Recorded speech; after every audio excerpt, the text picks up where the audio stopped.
Hey all, Bay here bringing you Seikimatsu Days that just launched in Japan like few days ago. And I think, I don't know, I haven't checked, but I think this has only come out in Japan.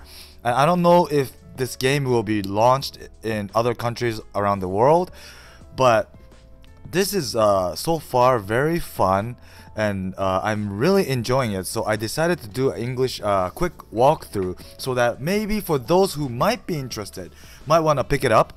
Of course, at the moment, you'll probably have to create a Japanese Apple or Google account in order for you to buy this game. Well, not buy, it's free to play. But yeah. Please Google it for those who don't know how to create your Japanese account, but it's probably everywhere. It's not that hard. So yeah, once you create it, you'll be able to download tons of Japanese games, because I know there are many Japanese apps that's really only comes out in Japan, or maybe it comes out first in Japan. So those who want to take the advantage of using the Japanese account to play the game earlier than other people, please do. And this game is like a roguelike game, RPG game, and it's not exactly like a JRPG where you like something like Dragon Quest or Final Fantasy, but it's more like a dungeon. You go into a dungeon and okay, I'm rescued. So first of all, let me just quickly go over how this game works. So like other social games or mobile games, you basically have to collect this ticket, which you use to do a summon or gacha from here.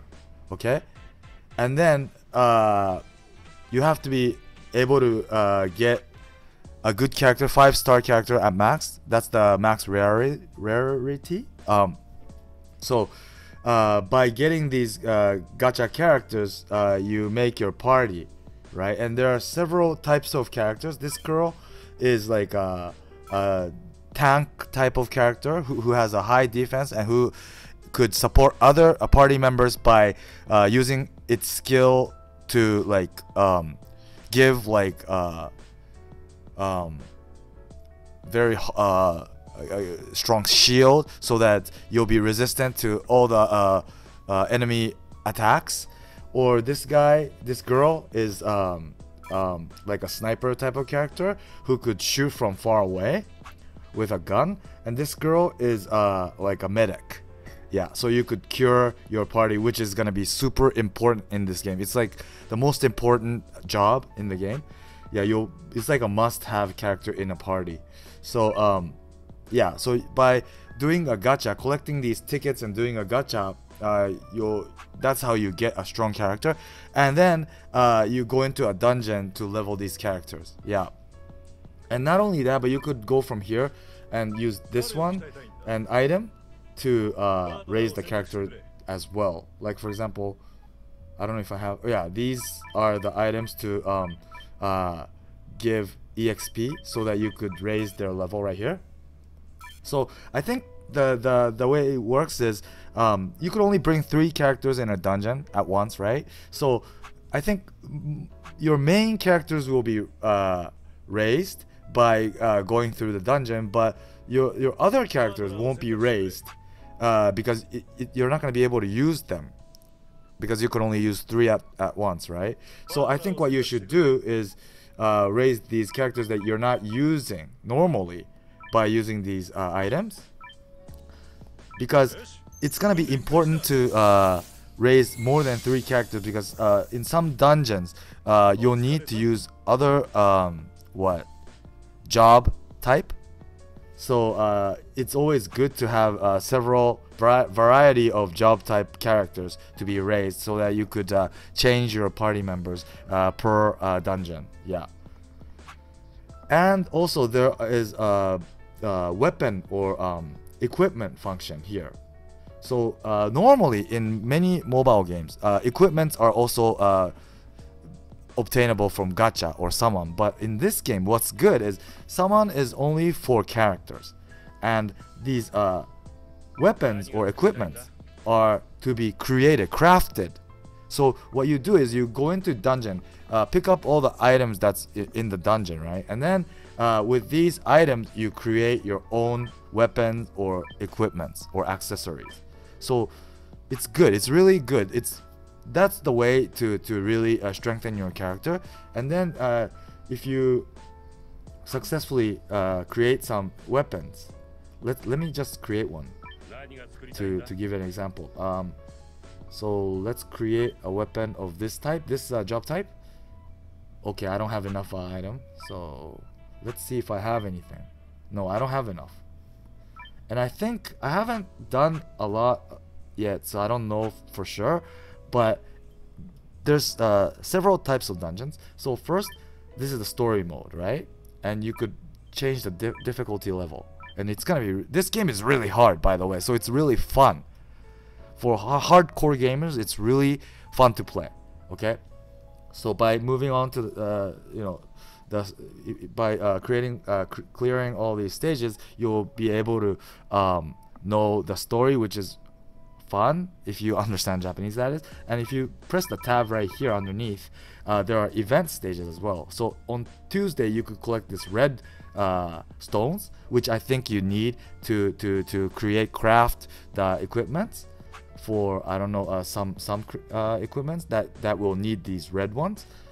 And there are also experience point items, dungeons, and also where you can collect money. Money will be super important as well, because you'll need money to raise your character, to craft your items, everything. So yeah, money is gonna be super important. But in order for you to get into this EXP dungeon and money dungeon, you need like a key.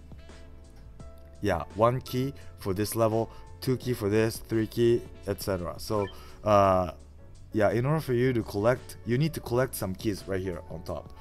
And how to collect the keys is by clearing like a mission or I don't know what yet. Yeah. So let me show you guys how the dungeon is like. So it's already super difficult. I've already died here at the boss because I was playing auto. And so this is really good. What's good about this game is each dungeon is pretty long, to be honest. But because this auto in the game is so good that it's so stressful. So what you do is wait, hold on.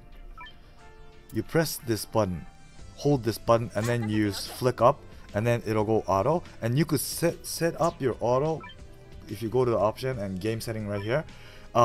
In this section in the middle, this is normal speed, high speed, and this is do you want to tap once or twice to move? Just yeah, it's not a big deal. And then here, do you want to cut the what effect when you do a skill? Yeah, I'm gonna skip. And then right here, no, this is not it. Yeah, this one right here. So this is the preset. So when you do auto, do you want to prioritize what? Like do you want to fight monster as a priority on top? If you press on here, your characters will look for monsters first before, even if you find like stairs to go up to the next stage, you won't, this auto mode won't go up until you finish killing all the monsters. And if you press on here, your characters will search for all the items on the floor before you go up to the next floor. And then on here, so you could select which item to go after as a priority. Do you want to go after like cure items, like something once you use it, it's gone type of item, or like a suitcase? There's sometimes suitcase on the floor which you get, and if you clear the stage, you'll be able to open the suitcase to know what's inside. Yeah. And this one, if you press on, once you find the next icon where you could go to the next floor, you'll just go up right away without forgetting about all the items that's left on the floor, which I'm turning off. And auto cancel right here, which is if your characters are like in a real bad situation, auto will be canceled so that you could play manually from there, which is really good. I'm turning this off because I just want to let the game go on automatically so that I could play other games at the same time. And auto floor change. So when you find the next icon, normally when the character steps on that, you have to decide yes or no whether you want to go further to the next floor. But if you turn this on, they won't ask you, they will just go to the next floor. Yeah. And also you could also select like how do you want to use the item at the battle, during the battle. So do you want to use HP item output just only at boss or off? You could select that, so you could really customize the auto mode really precisely, so it's really stressful. I mean, no, stressless. No stress. Yeah, stressful. What am I saying? Yeah. So let me just show you how it works. I'm just gonna play auto. I'm already on the 4th floor, and what's unique about this game is once if you die in a dungeon, right, you can't continue basically in this game, but you could just for one time you get to ask for other players to rescue you. Yeah, and then once you press that rescue button, all you do is just wait for other players to rescue you, and then if you're successfully rescued, you get to start from where you died just for one time to continue this stage one more time, which is what I'm doing right now because this is where I died. Yeah. And bosses often use this overdrive, and it's just next 3 turns, right? If I fail to finish the gauge, the overdrive gauge before the boss turn comes, then the boss will do a super strong skill which could kill you right there. So what you have to do is when the overdrive happens, right? You have to hit the boss to decrease this overdrive gauge so that the boss can't do this super move. Yeah, so that's the way to prevent yourself from dying basically. Yeah.